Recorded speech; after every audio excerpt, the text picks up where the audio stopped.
ឯកឧត្តមសុកលូអភិបាលនៃគណៈអភិបាលខេត្តបាត់ដំបងអញ្ជើញចុះសួរសុខទុក្ខកងកម្លាំងប្រដាប់អាវុធចំណុះទិសទី2យុទ្ធភូមិភាគទី5នៅទីបញ្ជាការកងពលតូចថ្មីជើងលេខ53នៅក្នុងឱកាសបុណ្យចូលឆ្នាំប្រពៃណីជាតិខ្មែរ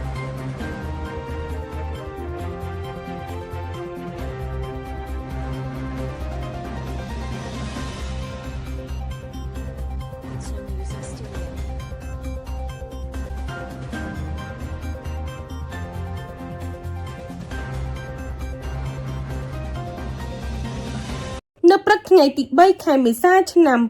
2025នៅទីបញ្ជាការកងពលតូចថ្មីជើងលេខ53បានទទួលស្វាគមន៍ដំណើរអញ្ជើញចុះសួរសុខទុក្ខរបស់រដ្ឋបាលខេត្តបាត់ដំបងដឹកនាំដោយឯកឧត្តមអ៊ុយរីប្រធានក្រុមប្រឹក្សាខេត្តឯកឧត្តមសុកលូអភិបាលនៃគណៈអភិបាលខេត្តបាត់ដំបងដែលបានដឹកនាំប្រតិភូខេត្តអញ្ជើញចុះសំណេះសំណាលសួរសុខទុក្ខកងកម្លាំងប្រដាប់អាវុធទិសទី2យុទ្ធភូមិភាគទី5នៅក្នុងឱកាសចូលឆ្នាំប្រពៃណីជាតិខ្មែរនៅទីបញ្ជាការកងពលតូចថ្មីជើងលេខ53លោកឧត្តមស្នេហ៍ត្រីកែស៊ីងឡូនក៏បានគោរពថ្លែងអំណរអគុណចំពោះឯកឧត្តមប្រធានក្រុមប្រឹក្សាខេត្តឯកឧត្តមអភិបាលនៃគណៈអភិបាលខេត្តបាត់ដំបងដែលតែងតែយកចិត្តទុកដាក់ដឹកនាំប្រតិភូខេត្តចុះសួរសុខទុក្ខដល់កងកម្លាំងប្រដាប់អាវុធទូទាំងខេត្តនៅក្នុងឱកាសបុណ្យជាតិដូចជាបុណ្យចូលឆ្នាំនិងបុណ្យភ្ជុំបិណ្ឌប្រពៃណីជាតិខ្មែរព្រមទាំងនាំយកនៅអំណោយជាសម្ភារៈគ្រឿងឧបភោគបរិភោគនិងថវិកា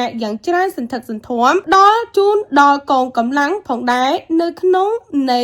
សមរភូមិក្រោយដែលតែងតែផ្សារភ្ជាប់ជានិច្ចជាមួយនឹងសមរភូមិមុខនៅក្នុងឱកាសអញ្ជើញចុះសួរសុខទុក្ខនោះដែរឯកឧត្តមសុកលូអភិបាលនៃគណៈអភិបាលខេត្តបាត់ដំបងបាននាំយកនៅអំណោយរបស់រដ្ឋបាលខេត្តដល់ជូនកងកម្លាំងកងពលតូចថ្មីជើងលេខ53រួមមានភេសជ្ជៈចំនួន30កែសទឹកសុទ្ធចំនួន50កែសនំអន្សមជ្រូកចំនួន1ស្លឹកសាច់ជ្រូកស្រស់ចំនួន60គីឡូក្រាមបន្លែស្រស់ចំនួន50គីឡូក្រាមនិងថវិកាចំនួន6លានរៀលផងដែរផ្សាយដោយអង្គភាពគេហទំព័រប្រមាញ់ជីដែន TV News